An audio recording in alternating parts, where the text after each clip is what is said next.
दैत्य महिषासुर की माता महिषी पहले वो एक अत्यंत सुंदर गंधर्व कन्या थी। बाद में वो एक भैंसिनी बनी। पहले उनकी सुंदरता इतनी अद्भुत थी कि अप्सराएं भी उनके सामने फीकी लगती थीं। एक दिन महिषी अपनी सहेलियों के साथ एक सुंदर तालाब में मस्ती कर रही थीं। सभी एक दूसरे के ऊपर पानी उठाकर हंसी ठठोली वे सब मग्न थीं। तभी महिषी की दृष्टि पास ही बैठे एक ऋषि पर पड़ी जो ध्यान मग्न होकर तपस्या कर रहे थे। महिषी के मन में शरारत सूझी। वो धीरे से ऋषि के पास जाकर जानबूझकर कीचड़ भरा पानी ऋषि के ऊपर उछालने लगी, जिससे ऋषि का ध्यान भंग हो गया। ऋषि ने जब नेत्र खोले तो उस गंधर्व कन्या की हरकत देखकर क्रोधित हो उठे।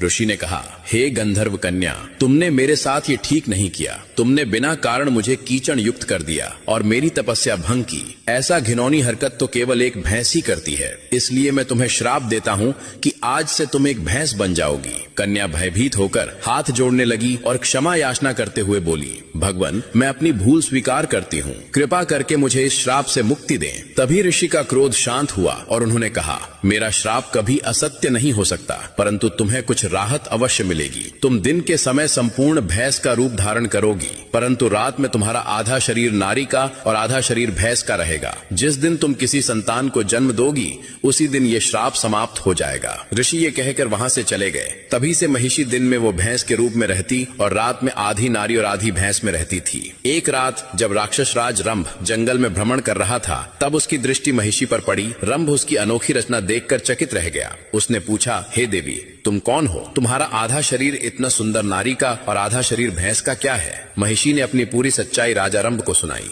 रंभ उसकी बातों से मोहित हो गया और एकांत में उससे विवाह कर लिया। कुछ समय बाद महिषी गर्भवती हो गई। उसी बीच रंभ ने देवताओं पर आक्रमण किया, परंतु युद्ध में रंभ मारा गया। रंभ के निधन के बाद महिषी ने एक बालक को जन्म दिया, जिसका आधा शरीर भैंस का और आधा शरीर राक्षस का था। उसी कारण उसका नाम महिषासुर पड़ा। लेकिन वह अपनी इच्छा अनुसार कभी पूर्ण राक्षस का रूप ले सकता था और कभी विशाल भैंस का रूप ले सकता था। आगे चलकर महिषासुर इतना शक्तिशाली हो गया कि स्वयं माता दुर्गा ने उसका वध कर दिया। अब माता दुर्गा को अपने दिल से मानने वाले भक्त कमेंट में जय माता दुर्गा अवश्य लिखें।